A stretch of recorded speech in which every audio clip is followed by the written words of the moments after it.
दोस्तों, आज हम जिस एक्ट्रेस की बात करेंगे वो बॉलीवुड में तो ज्यादा समय नहीं रही, लेकिन 8 से 10 सालों में ही इन्होंने 40 से ज्यादा फिल्मों में काम किया।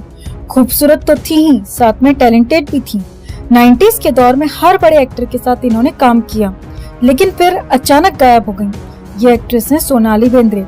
सोनाली बेंद्रे 90s के दौर की वो खूबसूरत अभिनेत्री हैं जिनकी खूबसूरती को माधुरी, श्रीदेवी और ऐश्वर्या राय के साथ कंपेयर किया जाता था। लेकिन 2002-2003 के बाद इनका करियर अचानक से खत्म हो गया और वो हमेशा के लिए फिल्मों से गायब हो गयी। क्या वजह थी कि इतनी टैलेंटेड एक्ट्रेस अचानक से गायब हो गयी?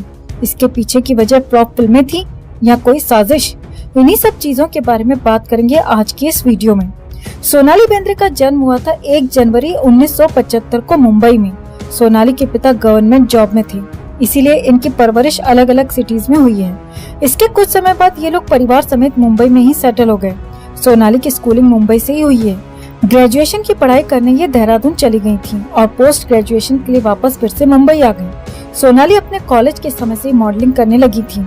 मॉडलिंग करते हुए सोनाली पर सबसे पहली नजर पड़ी फिल्म मेकर महेश मांजरेकर की। महेश मांजरेकर उस समय एक फिल्म बना रहे थे। फिल्म का नाम था नाराज। महेश ने सोनाली को अपनी फिल्म के लिए कास्ट कर लिया। फिल्म के अंदर बड़ी स्टार कास्ट थी, मिथुन चक्रवर्ती, पूजा भट्ट और अतुल अग्निहोत्री।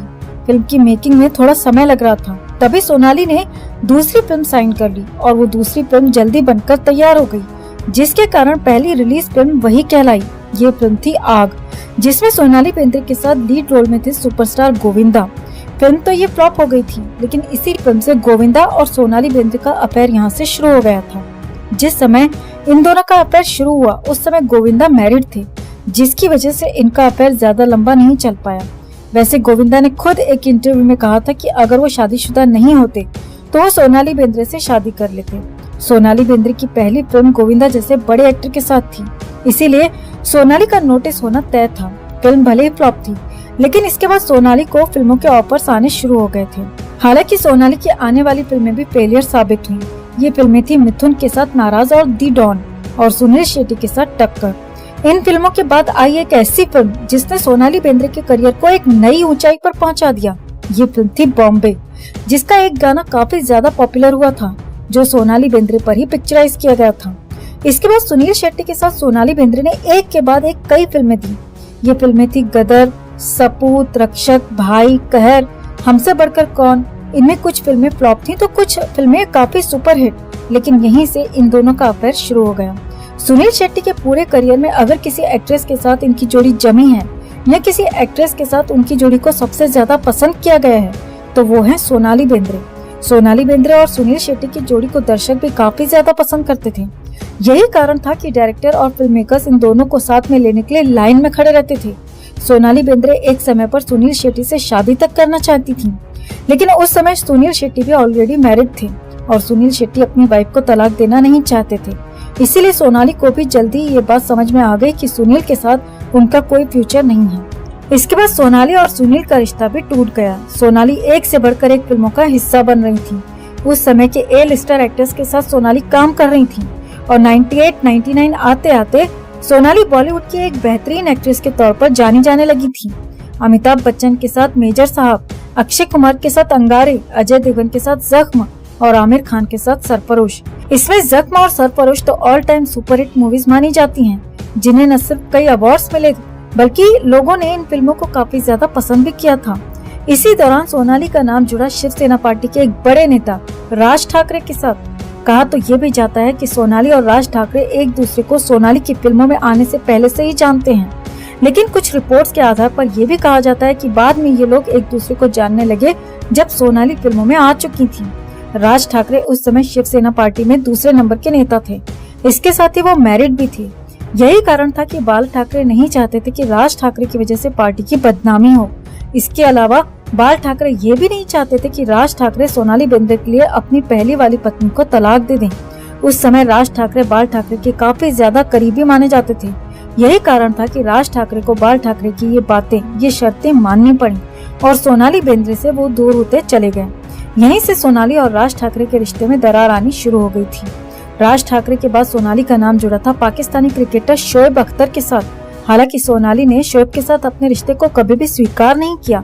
उन्होंने कहा कि ये सिर्फ मैगजीन्स की बनाई हुई बातें हैं और कुछ नहीं। लेकिन शोएब की तरफ से कुछ बयान ऐसे जरूर आए थे जिससे इन दोनों के अफेयर की बात लोगों के सामने आई थी। सोनाली बेंद्रे अपने करियर में अच्छा कर रही थी। उनकी जो फिल्में फ्लॉप भी हो रही थी उसमें भी उनके रोल की, उनकी कैरेक्टर की काफी ज्यादा तारीफें हो रही थी। तभी सोनाली एक ऐसी मुसीबत में फंस गई जिससे उनकी काफी ज्यादा बदनामी हुई। दरअसल सोनाली ने एक मैगजीन के लिए फोटोशूट कराया था जिसमें उन्होंने जो कपड़े पहने थे उस पे धर्म के निशान बने हुए थे, जिससे न सिर्फ सोनाली बल्कि फोटोग्राफर और मैगजीन के जो मालिक थे उनके खिलाफ FIR तक हो गई थी। जैसे तैसे इस प्रॉब्लम से छुटकारा मिला तो सोनाली के सर पर एक नई मुसीबत आ पड़ी। दरअसल सोनाली और सलमान खान साथ में एक फिल्म कर रहे थे। ये फिल्म थी हम साथ साथ हैं, जिसमें और भी कई बड़े कलाकार साथ में काम कर रहे थे। इसी फिल्म के दौरान सलमान खान पर वो केस हुआ जिसमें उस पर काले हिरन को मारने का इल्जाम लगा था। इसी केस में सोनाली बेंद्रे का नाम भी शामिल था। इस केस के सिलसिले में सोनाली को भी कई बार कोर्ट के चक्कर लगाने होते थे। यहीं से वो समय था जब सोनाली के करियर में डाउनफॉल शुरू हो गया था। सोनाली को इसके बाद अचानक से फिल्में मिलनी कम हो गई थी। हालांकि इसके बाद भी सोनाली की कुछ बड़ी फिल्में रिलीज हुई, लेकिन ये वो फिल्में थी जो सफल नहीं हो पाई। दहेज, 2.5 अक्षर प्रेम के, जिस देश में गंगा रहता है, लव यू हमेशा, लव के लिए कुछ भी करेगा। इस बीच साल 1999 में सोनाली ने तमिल फिल्मों में भी एंट्री ले ली। ये फिल्म थी कादलार दीनम, जिसमें कुणाल सिंह सोनाली बेंद्रे के अपोजिट था। इसके बाद 2000 में इसी फिल्म का हिंदी रीमेक बना। फिल्म का नाम था दिल ही दिल में। इस फिल्म के गाने ही नहीं बल्कि पूरी फिल्म सुपर डुपर हिट साबित हुई। सोनाली अभी भी साल में 3 से 4 फिल्में कर रही थी। इसी बीच सोनाली का झगड़ा एक ऐसे फिल्म मेकर के साथ हो गया जो इंडस्ट्री में काफी ज्यादा रुतबा रखता था।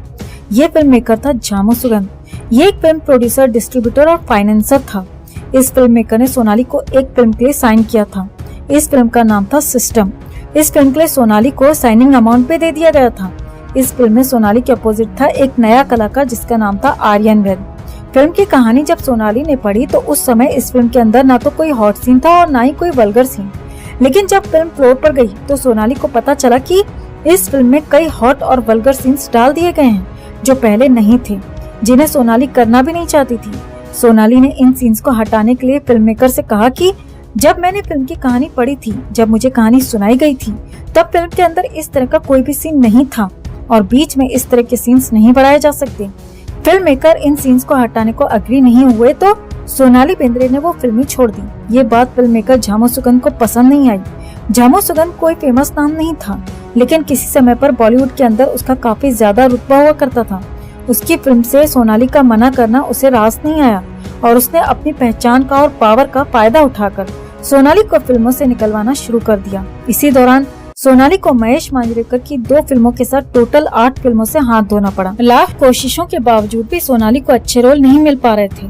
यही वो समय था जब सोनाली की मुलाकात हुई फिल्म मेकर गोल्डी बैल के साथ। दोनों की दोस्ती हुई और दोस्ती प्यार में बदल गई। सोनाली बेंद्रे को अब अच्छी फिल्में ऑफर नहीं हो रही थी और जो फिल्में ऑफर हो रही थी उनमें सोनाली सपोर्टिंग रोल में होती थी।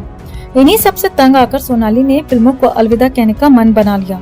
साल 2002 में सोनाली ने फिल्म मेकर गोल्डी बैल के साथ शादी कर ली। हालांकि 2003 में सोनाली बेंद्रे की कुछ फिल्में रिलीज हुई थी, लेकिन ये वो फिल्में जिनकी उन्होंने 2002 से पहले ही शूटिंग पूरी कर ली थी। अपनी शादी के बाद सोनाली ने कोई और फिल्म साइन नहीं की क्योंकि उन्हें उनके मनपसंद रोल नहीं मिल पा रहे थे। इसके बाद उन्होंने एंट्री ले ली टीवी में। 2008 से 2016 तक सोनाली बेंद्रे छोटे पर्दे यानी टीवी पर एक्टिव रही और काफी ज्यादा काम किया। वहीं बात अगर पर्सनल लाइफ की जाए तो 2005 में सोनाली बेंद्रे ने एक बेटे को जन्म दिया। सोनाली आखिरी बार once upon a time in Mumbai दोबारा में दिखाई दी, जिसमें उन्होंने एक कैमियो किया था। 2015 में सोनाली ने अपनी एक बुक भी पब्लिश की थी। सोनाली आखिरी बार चर्चा में तब आई जब इन्होंने ट्वीट के जरिए ये बताया कि इन्हें कैंसर है। इसके बाद सोनाली न्यूयॉर्क चली गयी, जहाँ उन्होंने अपने कैंसर का इलाज कराया। अब सोनाली ठीक हैं और एक बार फिर टीवी शोज में जज के रूप में दिखाई देती हैं। ये थी सोनाली बेंद्रे की कहानी। कैसे एक आउटसाइडर लड़की ने फिल्मों में आकर नाम कमाया और कैसे उसका करियर डाउन हुआ। सोनाली बेंद्रे की कहानी के बारे में आपकी क्या राय है, कमेंट में जरूर बताएं और वीडियो को ज्यादा से ज्यादा लाइक और शेयर कर अपना प्यार और सपोर्ट भी जरूर दिखाएं।